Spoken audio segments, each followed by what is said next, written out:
નમસ્કાર વિદ્યાર્થી મિત્રો। તો આજે આપણે એમએસસી સેમ 1ની ઓર્ગેનિક પ્રિપરેશન જોઈશું।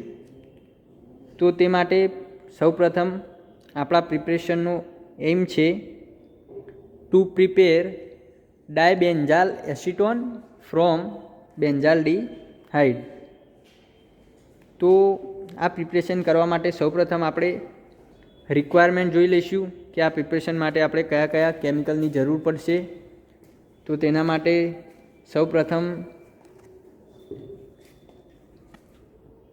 40 ml methanol, 50 ml 10% NaOH, 5 ml બેન્ઝાલ્ડીહાઇડ અને 1.8 ml એસિટોનની જરૂર પડશે।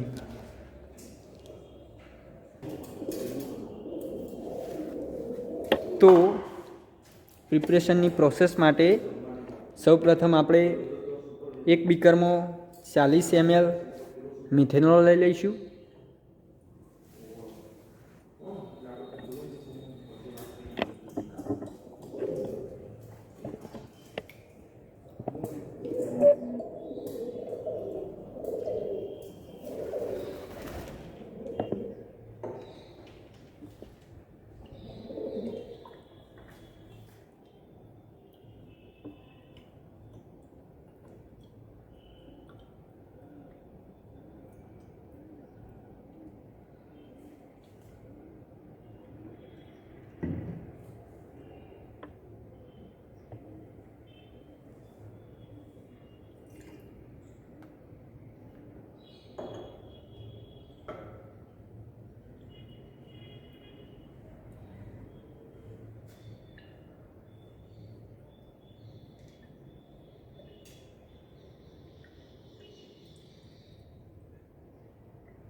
તો આપણે 40 ml મિથેનોલ લઈ લીધો। ત્યારબાદ આપણે તે જ બીકરમાં 50 ml 10% NaOHનું સોલ્યુશન લઈશું।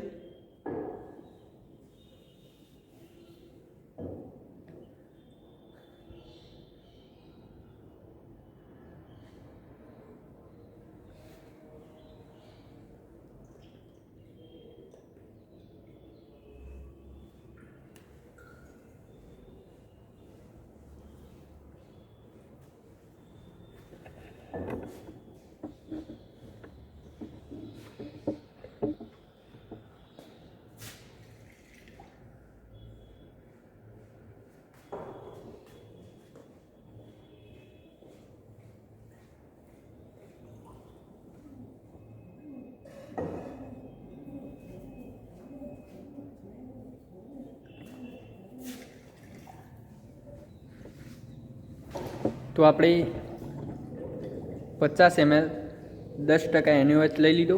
ત્યારબાદ આ બીકરને બરાબર સ્ટરિંગ કરીશું।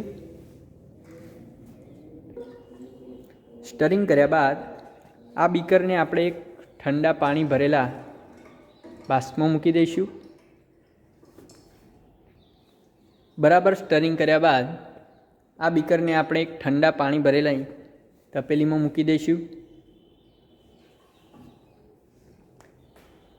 ત્યારબાદ આપણે બીજી એક ટેસ્ટ ટ્યુબમાં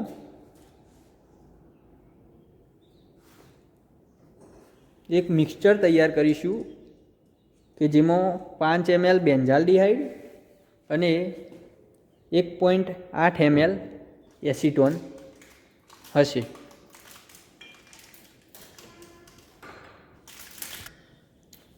તો આપણે સૌપ્રથમ 5 ml બેન્ઝાલ્ડીહાઇડ લઈશું।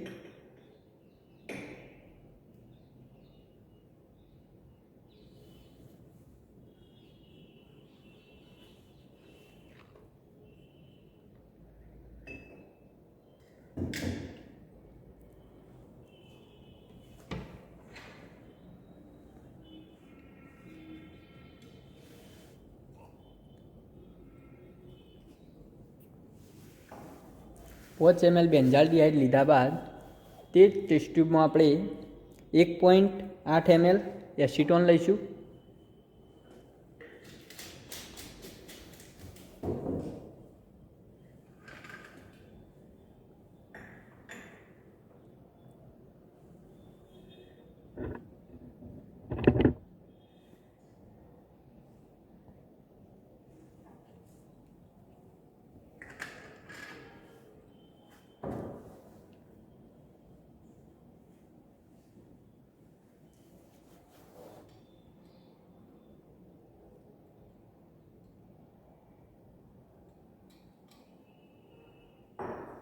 એસિટોન લીધા બાદ આ ટેસ્ટ ટ્યુબને આપણે બરાબર સ્ટરિંગ કરીશું.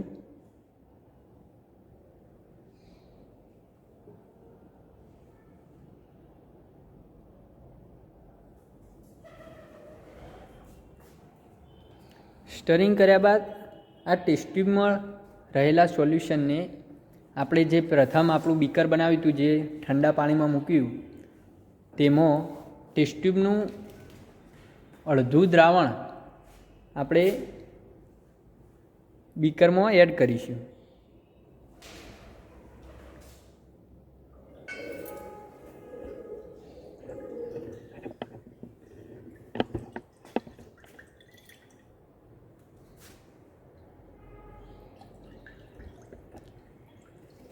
અડધું દ્રાવણ એડ કર્યા બાદ આ બીકરને આપણે બરાબર 5 મિનિટ સુધી સ્ટરિંગ કરીશું.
પાંચ મિનિટ સ્ટરિંગ કર્યા બાદ આપણું જે ટેસ્ટ ટ્યુબમાં બાકી વધેલું સોલ્યુશન હતું તે પણ આપણે બીકરમાં એડ કરી દઈશું.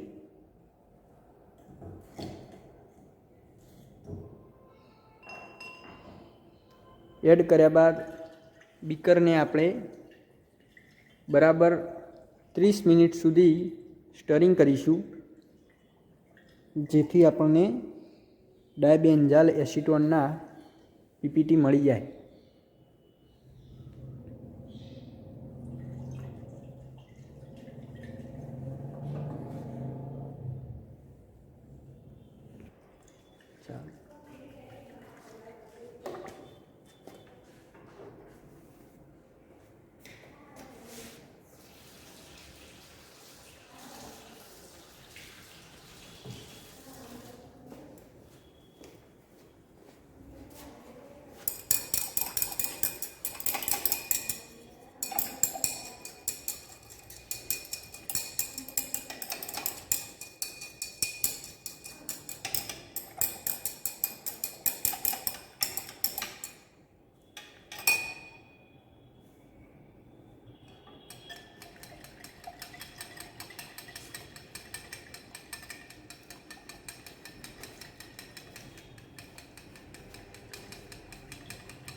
બરાબર 30 મિનિટ સુધી આપણે સ્ટરિંગ કરીશું, એટલે કે આપણી સંપૂર્ણ રિએક્શન થઈ અને આપણને કમ્પ્લીટ પ્રોડક્ટ મળે.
તો મિત્રો આપણે બરાબર 30 મિનિટ સ્ટરિંગ કર્યા બાદ આપણે જોઈ શકીએ છીએ કે બીકરમાં આપણને ડાયબેન્ઝાલ એસિટોનના પીપીટી જોવા મળે છે.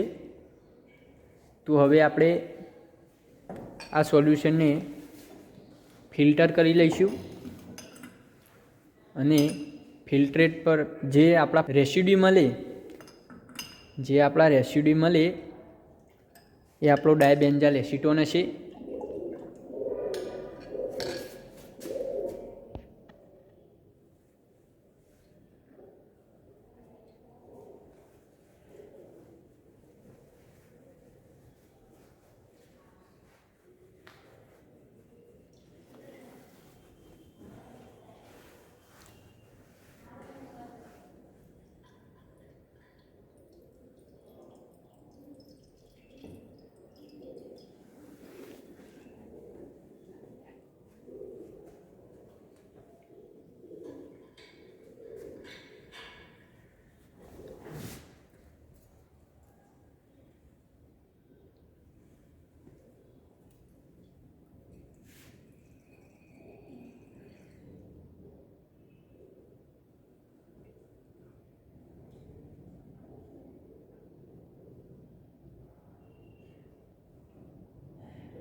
તો મિત્રો આપણે જોઈ શકીએ છીએ કે ફિલ્ટરમાં આપણને ડાયબેન્ઝાલ એસિટોનના પીપીટી જોવા મળે છે.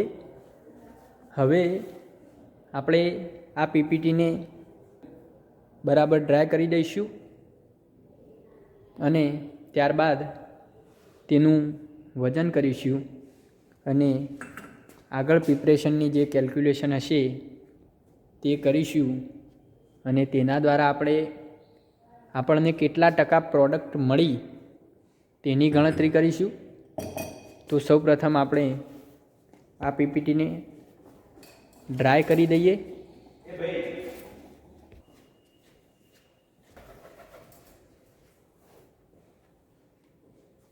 પીપીટીને આપણે બરાબર ડ્રાય કરી દઈશું.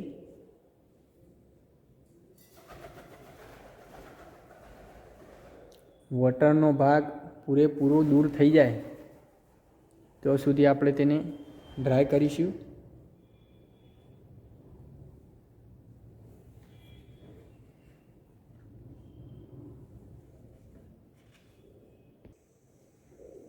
તો આપણે જે આપણી પ્રોડક્ટ મળી હતી ડાયબેન્ઝાલ એસિટોન એને બરાબર ડ્રાય કરી દીધી. હવે આપણે તેનું વજન કરીશું કે કેટલા ગ્રામ પ્રોડક્ટ આપણને મળી. તો સૌપ્રથમ આપણે એક ફિલ્ટર પેપર મૂકી દઈશું અને ફિલ્ટર પેપર મૂક્યા બાદ 0 સેટ કરીશું અને ત્યારબાદ આપણને મળેલી જે પ્રોડક્ટ હતી તેનું આપણે વજન કરીશું.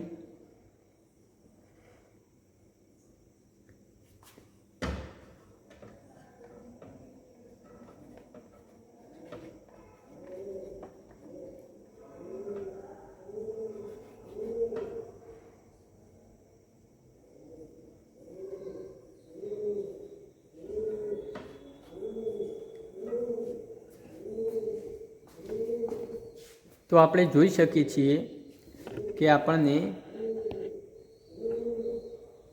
3.8 ગ્રામ જેટલી પ્રોડક્ટ મળે છે પાછી. તો હવે આપણે તેની કેલ્ક્યુલેશન કરીશું કે આપણને કેટલા ટકા પ્રોડક્ટ મળી. તો હવે આપણે કેલ્ક્યુલેશન જોઈશું.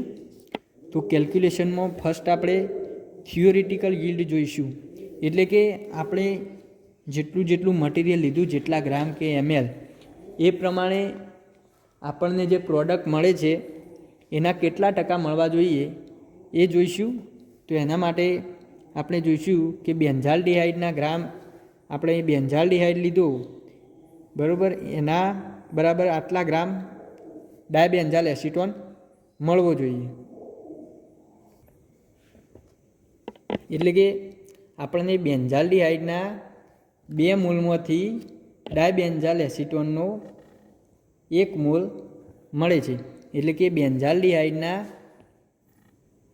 2 મોલ, એટલે કે 2 ગુણ્યા 106.12 ગ્રામ બેન્ઝાલ્ડિહાઇડમાંથી આપણને 234.29 ગ્રામ ડાયબેન્ઝાલ એસિટોન મળે છે. હવે આપણે 5 ml બેન્ઝાલ્ડિહાઇડ લીધેલો છે, એટલે કે એની ડેન્સિટીમાંથી આપણે એનું ગ્રામ નીકાળીએ, એટલે કે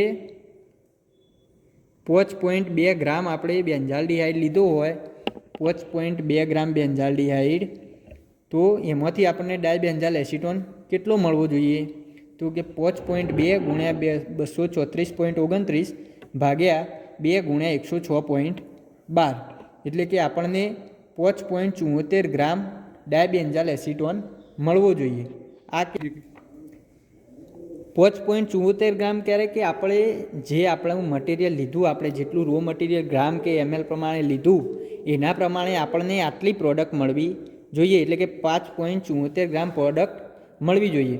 હવે આપણને પ્રોડક્ટ મળી છે, આપણે જે વેઇટ કર્યું આપણને મળેલી પ્રોડક્ટનું, એનું વેઇટ મળ્યું આપણને 3.8 ગ્રામ, જેને આપણે પ્રેક્ટિકલ yieldતરીકે લઈશું. એટલે કે the weight of obtained product is 3.8 gram. હવે આપણે જે આપણી પ્રોડક્ટ મળી એ કેટલા ટકા પ્રોડક્ટ મળી એના માટે આપણે પર્સન્ટેજ ઓફ યીલ્ડ ગણીશું. તો એના માટેનું સૂત્ર છે પ્રેક્ટિકલ યીલ્ડ ભાગ્યા થિયોરિટિકલ યીલ્ડ ગુણ્યા 100. તો જે આપણને પ્રેક્ટિકલ યીલ્ડ મળ્યું હતું 3.8 ગ્રામ ભાગ્યા જે થિયોરિટિકલ યીલ્ડ 5.74 ગ્રામ ગુણ્યા 100, એટલે કે આપણને જે પ્રોડક્ટ મળી એ 66.20% પ્રોડક્ટ મળી. તો હવે આપણે આ આખા પ્રિપરેશનનું રિઝલ્ટ જોઈ લઈશું. તો એના માટે કે થિયોરિટિકલ યીલ્ડ આપણે જોઈએ પ્રમાણે 5.74 ગ્રામ, પ્રેક્ટિકલ યીલ્ડ આપણને મળી 3.8 ગ્રામ અને પર્સન્ટેજ યીલ્ડ ઓફ પ્રોડક્ટ જે આપણને મળ્યા 66.20%. તો હવે આપણે જે આપણો ડાયબેન્ઝાઇલ એસિટોન બન્યો એ આપણું પ્રોડક્ટ મળી એ આપણો પરફેક્ટ ડાયબેન્ઝાઇલ એસિટોન જ છે કે નહીં તે જાણવા માટે આપણે તેનું મેલ્ટિંગ પોઈન્ટ લઈશું.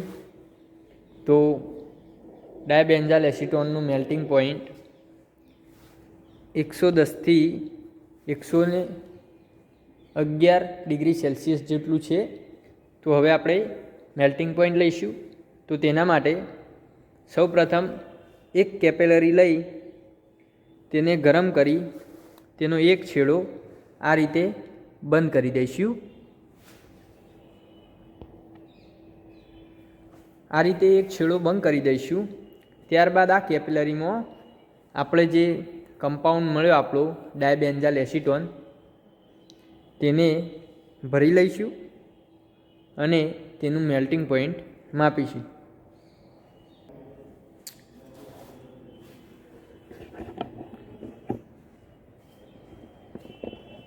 તો આ રીતે આપણો કમ્પાઉન્ડ જે આવ્યો એને કેપિલરીમાં ભરી લઈશું.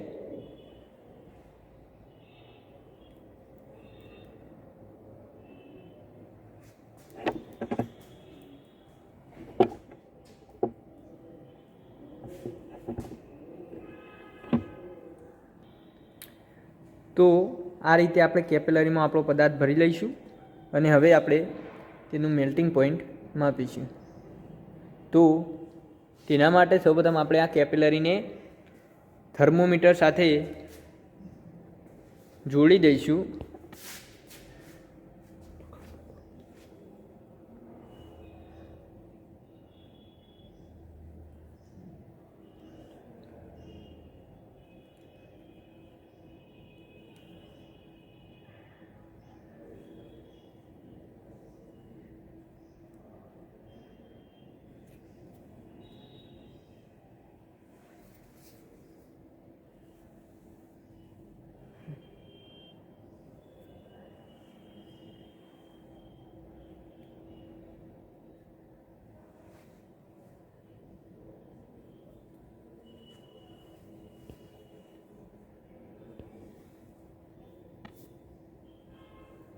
તો આ રીતે કેપિલરીને આપણે થર્મોમીટર સાથે જોડી દઈશું.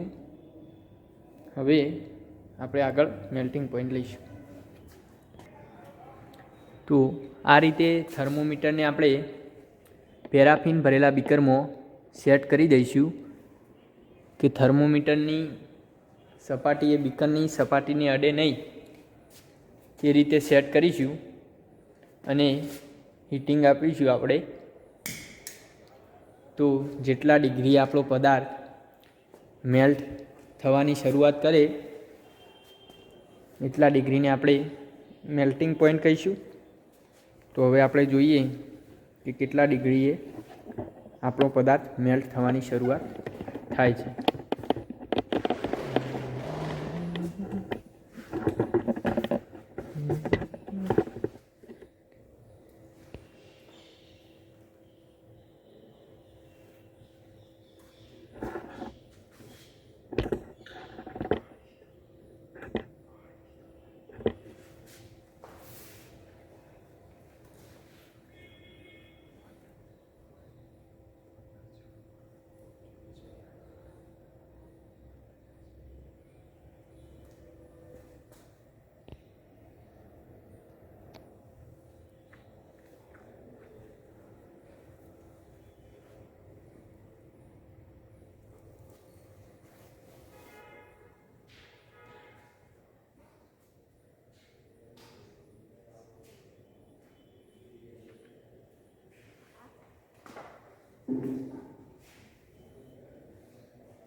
તો આપણો પદાર્થ મેલ્ટ થઈ ગયો છે.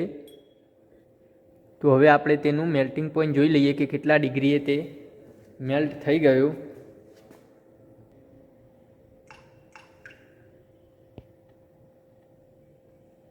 તો 110ની આસપાસ, એટલે કે 107-8ની આસપાસ આપણો પદાર્થ મેલ્ટ થયો છે. એટલે કે આપણને તેનું મેલ્ટિંગ પોઈન્ટ 107°C મળ્યું. અને જે આમ હોવું જોઈતું હતું ડાયબેન્ઝાઇલ એસિટોનનું મેલ્ટિંગ પોઈન્ટ એ 110થી 111°C હતું, અને આપણને મળ્યું 107°C. એટલે નિયરલી 111°C આસપાસ જ મળ્યું છે. એટલે આપણે માનીશું કે આપણી પ્રોડક્ટ કમ્પ્લીટ ડાયબેન્ઝાઇલ એસિટોન જ બની છે.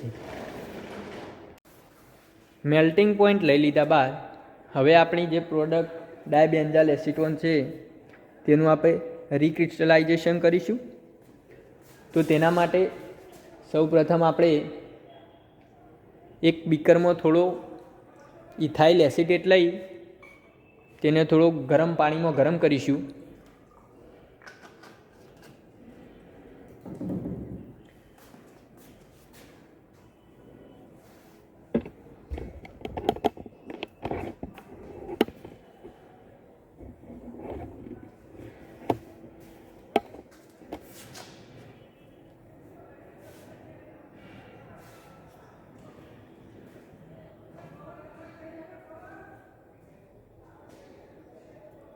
તો આ રીતે ગરમ પાણીમાં ઇથાઇલ એસિટેટ એક બીકરમાં લઈ તેને થોડું ગરમ કરીશું.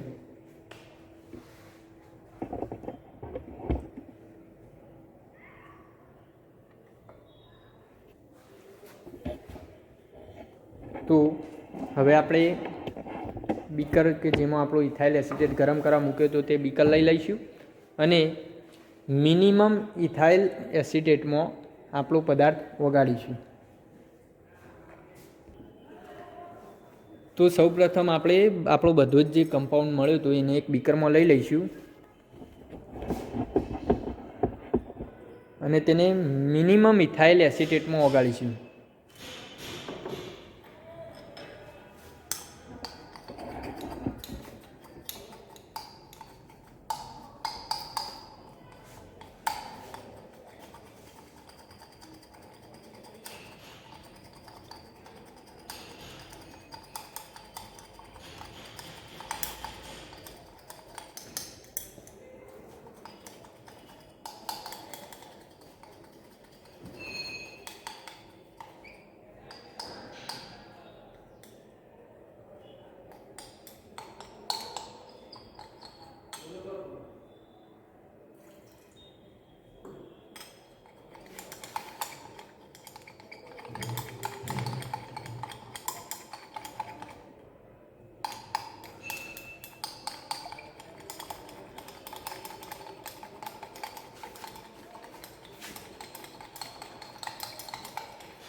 તો આ રીતે આપણે સંપૂર્ણ ડાયબેન્ઝાઇલ એસિટોનને આપણે હોટ ઇથાઇલ એસિટેટમાં ઓગાળી દઈશું. ત્યારબાદ તેને થોડીવાર રૂમ ટેમ્પરેચર પર મૂકી રાખીશું.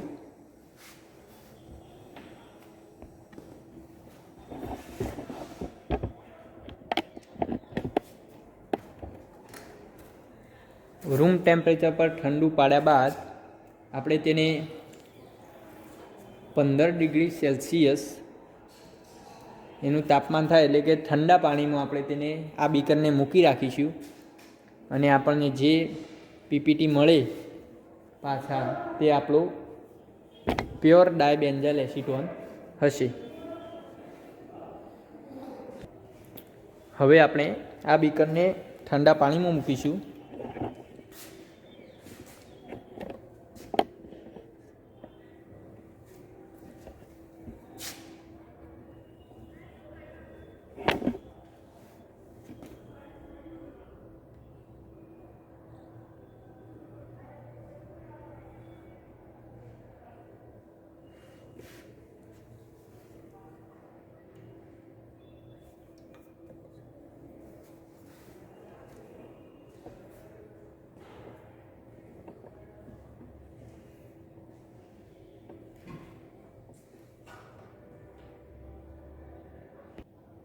તો આ રીતે આપણે જોઈ શકીએ છીએ કે આપણને આપણો પ્યોર ડાયબેન્ઝાઇલ એસિટોન રીક્રિસ્ટલાઇઝ થઈ અને પાછો મળે છે.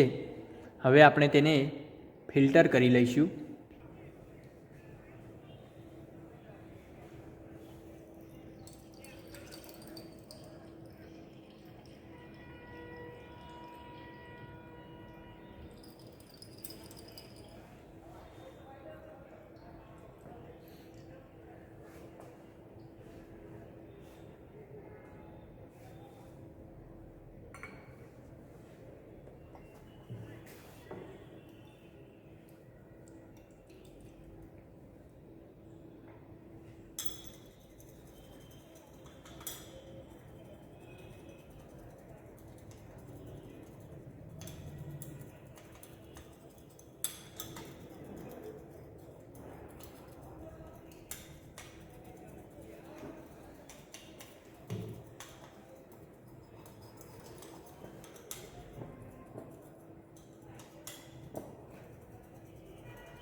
તો આ રીતે આપણે જે ફિલ્ટર પેપરમાં દેખાઈ રહ્યો છે તે આપણે ડાયબેન્ઝાઇલ એસિટોન રીક્રિસ્ટલાઇઝ કરી લીધો.